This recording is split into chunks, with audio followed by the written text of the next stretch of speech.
Makofi mazuri, makofi mazito. Congratulations. Solutions tuzitoage huko bali.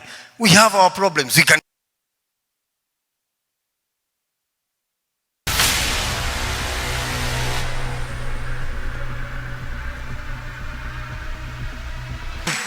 Makofi mazuri, makofi mazito. Congratulations. Congratulations, this team. So we operate at the intersection of education and technology to provide tools that empower students, teachers and parents to achieve their educational goals. So with regards to Zeraki learning, the idea for us was to develop a video-based learning platform that allows for interaction between students, teachers and parents. And the thinking is, if you look at a typical classroom, students have different learning needs. So at some point, some students will fall behind. And because there's not enough resources in schools, teachers are not able to provide individualized attention for each of the students.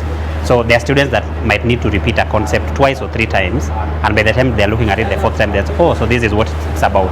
But because the teacher is not able to do that, then those students miss out. So what we wanted to do was then to work with Kenyan teachers to develop Kenyan content for Kenyan students. T4D unit within Safaricom is responsible for identifying new areas, really not focusing on the core mobile services, but new opportunities for our organization, new growth areas, especially in health, education, agriculture.